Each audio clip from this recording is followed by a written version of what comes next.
विशेष रूप से संस्कृति मंत्रालय ने इन 9 सालों में जो काम किया है उसके बारे में ज्यादा फोकस रहेगा। बाकी आपके लास्ट में क्वेश्चन होंगे ही। देखिए, हम इन 9 साल के पीरियड को सांस्कृतिक पुनरुत्थान का कालखंड भी कह सकते हैं। ये ऐसा कालखंड है जिसमें अनसंग हीरोज की पहचान की गई। वो ऐसे अनसंग हीरोज हैं जिनको इतिहास में महत्व मिलना चाहिए, जिनका नाम इतिहास के पन्नों में दर्ज होना चाहिए। लेकिन आजादी के बाद की जो सरकारें रही उनको वो नाम ठीक नहीं लगे, तो उनका महत्व कम मिला। जिस महत्व के वो हकदार थे इतना महत्व नहीं मिला। मैं 2 बड़े नाम तो उस जमाने के ले सकता हूं। एक हैं सरदार वल्लभ भाई पटेल।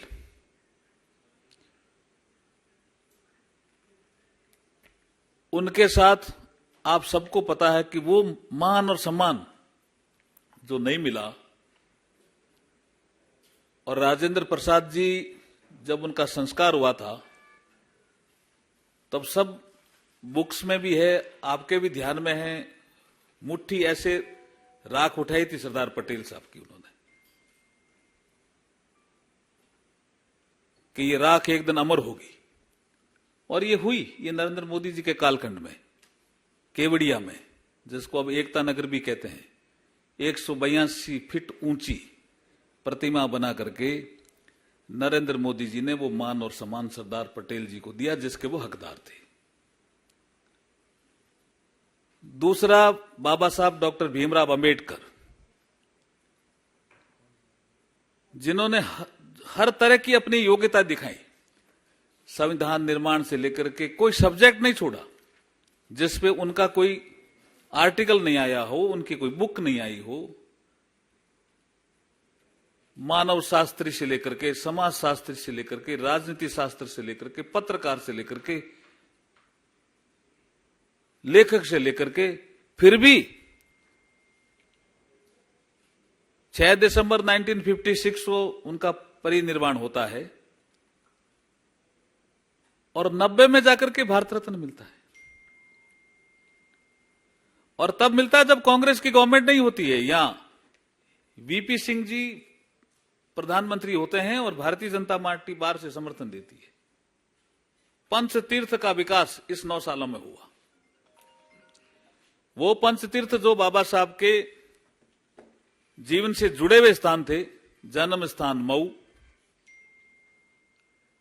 दीक्षा भूमि नागपुर, परिनिर्वाण भूमि 26 अलीपुर रोड दिल्ली, चैत्य भूमि मुंबई और शिक्षा भूमि लंदन, उसके वो हकदार थे। इन स्थानों का विकास होना चाहिए था। आज आप जाके देखेंगे 26 अलीपुर रोड पे तो बाबा साहब के जीवन से जुड़े हुए सारे तथ्य डिजिटल फॉर्म में एक म्यूजियम के रूप में, और कितनी जनता आती है आपको बताने की जरूरत नहीं है। लेकिन उस समय उनको लग रहा था कि क्यों बनाए। Unsung hero. अब मैं एक नाम आपके सामने लेता हूं, दुर्गा भाभी। दुर्गा भाभी को सम्मान नहीं मिलना चाहिए। आने वाले समय में 1931 को करीब 100 साल हो जाएंगे शहीद भगत सिंह जी को शहीद हुए। ये दुर्गा भाभी नाम उन्होंने दिया था। और ये क्या महिला का चरित्र है जी। उनके पिताजी जुडिशरी में काम करते थे और उन्होंने कहा कि मैं रिटायर हुआ हूं तो मैं कुछ पैसे देता हूं, मकान बना लेना। और वो मकान नहीं बनाती है। वो यहां आकर के, उसकी शादी होती तो कौशाम्बी के आसपास की है, पियर, शादी हो जाती है जम्मू में, और वो मकान नहीं बनाती है। वो इनकी सेवा में लग जाती है कि इनको तो फांसी की सजा हो गई, इनको कोई किराए का मकान नहीं दे रहा है, इनको कोई खाना नहीं खिला रहा है। तीनों हमारे भगत सिंह, राजगुरु और हमारे चंद्रशेखर जी, नहीं चंद्रशेखर का अलग विषय था, सुखदेव जी। चंद्रशेखर जी को तो बंदूक लेके दी उन्होंने, दुर्गा भाभी ने। ये आपकी जानकारी के लिए दे रहा हूं। देखिए, इतना बड़ा काम करने के बाद पिताजी पूछते हैं कि तुमने मकान बना लिया? कि मैं उस मकान की नींव रख रही हूं, जो भारत जब आजाद होगा तो बहुत बड़ा मेरा मकान बन जाएगा।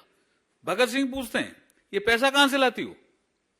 बोला मेरे पिताजी ने दिया मकान का। तो मकान क्यों नहीं बना रही? बोला बना रही हूं ना। ये सारे नए कपड़े, भगत सिंह जी कहते मुझे तो फांसी होने वाली है। राजगुरु भी ये कहते थे, सुखदेव भी ये कहते थे फांसी होने वाली है, कपड़े नए क्यों ला रहे हो? लेकिन इतिहास के पन्नों में वो नाम नहीं है दुर्गा भाभी का, अनसंग हीरो रह गई वो। सारा पिताजी ने जो पैसा दिया, इन क्रांतिकारी जो अंग्रेजों से लड़ रहे थे देश की आजादी के लिए, उनकी सेवा में लगा दिया। खाने में, कपड़े में, किराए में, सब। क्या उनका नई पीढ़ी जाने नहीं कि क्या थी दुर्गा भाभी? तो हमने नेशनल स्कूल ऑफ ड्रामा से उनका एक ड्रामा बनाया और कई जगह दिखाए, यह है दुर्गा भाभी का चरित्र। और नई पीढ़ी ने देख करके कईयों के तो आंसू आ गए जब हमने देखा कि इस तरह के लोग इतने भावुक हुए कि हमें तो पता ही नहीं था दुर्गा भाभी का नाम। ये नरेंद्र मोदी जी नहीं आते, दुर्गा भाभी का चरित्र जनता के सामने नहीं आता। ये विशेष कालखंड है। हम देखिए, हर घर तिरंगा, ये जनता ने उठाया, लेकिन ये संस्कृति मंत्रालय उसका नोडल मिनिस्ट्री था। किसी ने कहा कि झंडे कहां से मिलेंगे, किसी ने कहा कि कोई लगाएगा कि नहीं लगाएगा। आपने देखा होगा, मैं अभी देखता हूं, गांव में जाता हूं तो झोंपड़ियों में आज भी लगे हुए झंडे। जनता ने किस तरह से लिया हर घर तिरंगा अभियान को। और जितने भी हमारे एएसआई के जो मॉन्यूमेंट्स थे, सब जगह इसकी शुरुआत हुई।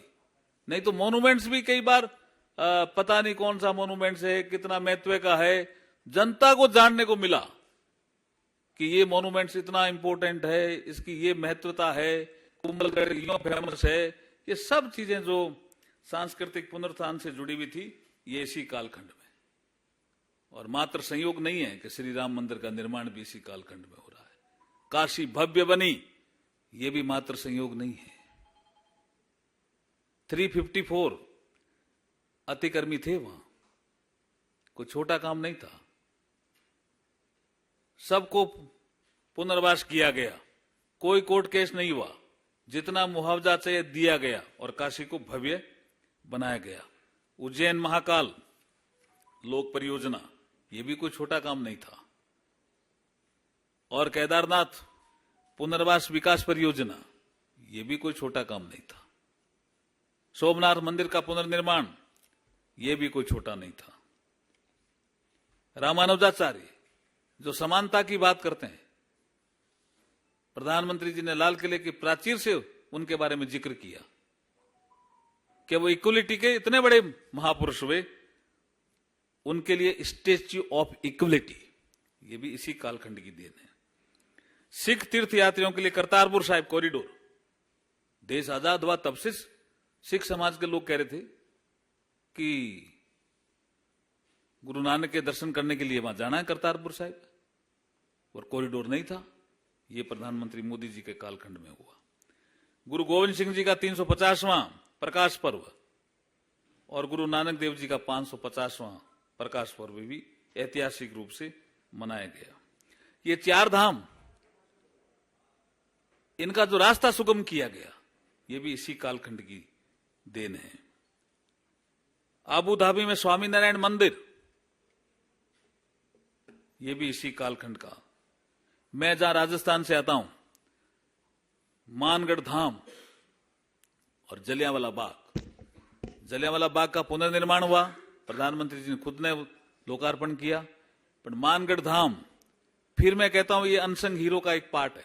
जैसे मैंने दुर्गा भाभी का जिक्र किया, ऐसे मैं मानगढ़ धाम का भी जिक्र करना चाहता हूं आपके सामने। 1913 का वह दिन, अंग्रेजों की गोली से एक ही दिन में एक ही दिन में कह रहा हूं मैं, अंग्रेजों की गोली से एक ही दिन में 1500 से ज्यादा आदिवासी समाज के पुरुष, महिला और बच्चे मारे गए।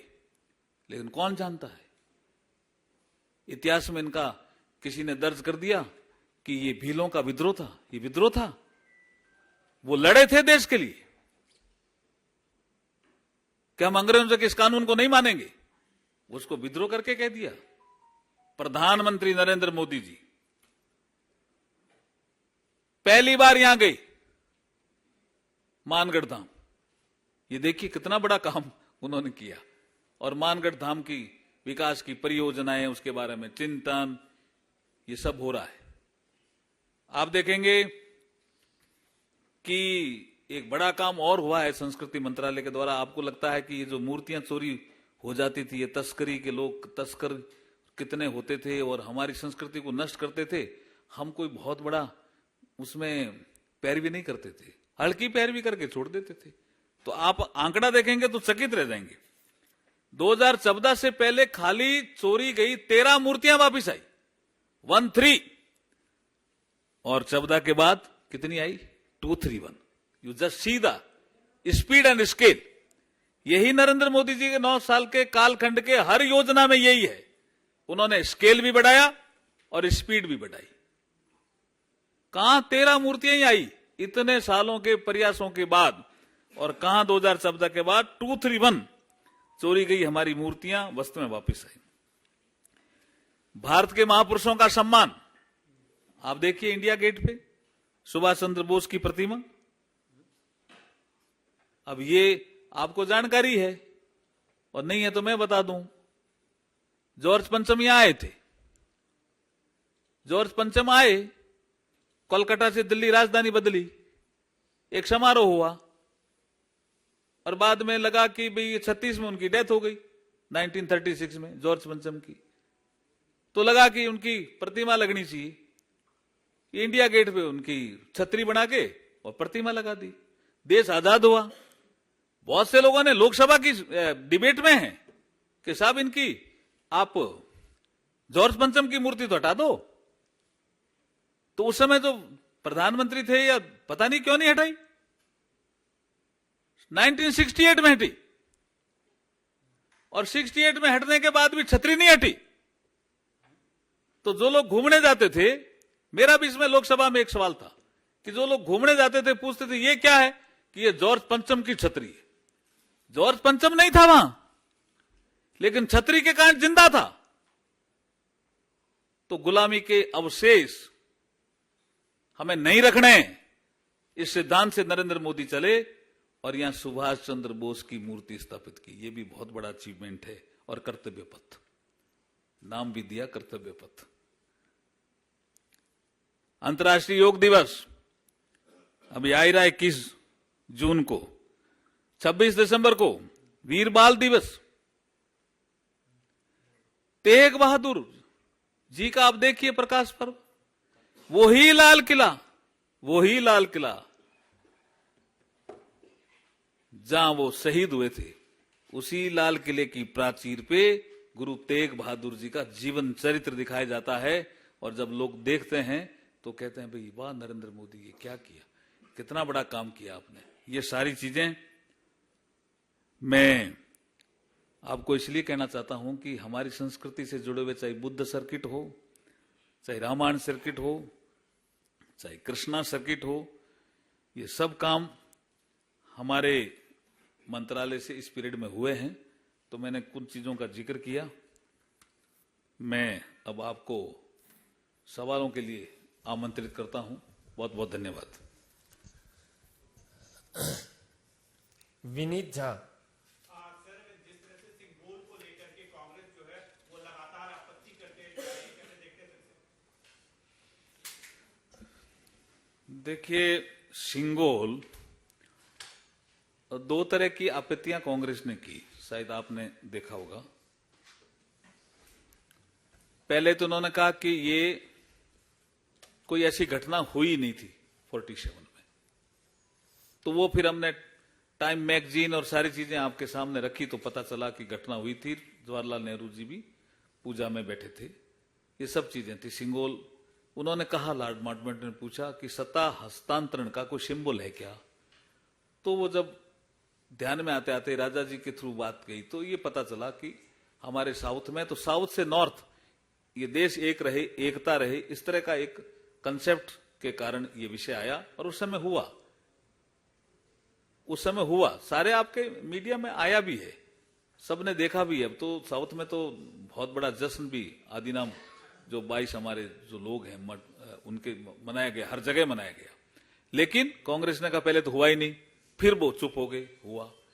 फिर उन्होंने इसको पता नहीं कहां लंदन में जाकर के हमारे राहुल गांधी जी ने क्या बोल दिया, कोरोनेशन। अरे यार ऐसे क्या, कर्तव्यनिष्ठ है ना, ये कर्तव्यनिष्ठ की भावना से हम काम करेंगे, ये इसका सिंबल है और भारतीय संस्कृति है, भारतीय पुरातन ज्ञान है, इसका क्यों विरोध कर रहे हो? मेरे सामने, हमारे समझ में नहीं आ रहा। फिर कहा ये क्या आप ब्राह्मणवाद को बढ़ावा दे रहे हो? तो ये भी किसी ने, कांग्रेस के नेता ने कहा। बाद में पता चला ये सारे के सारे नॉन ब्राह्मण है। तो इसका मतलब कांग्रेस बिना किसी तैयारी के नरेंद्र मोदी जी के अच्छे कामों की आलोचना करती है, उसी का ये भाग है। बाकी उन्होंने कोई तैयारी नहीं की इसमें।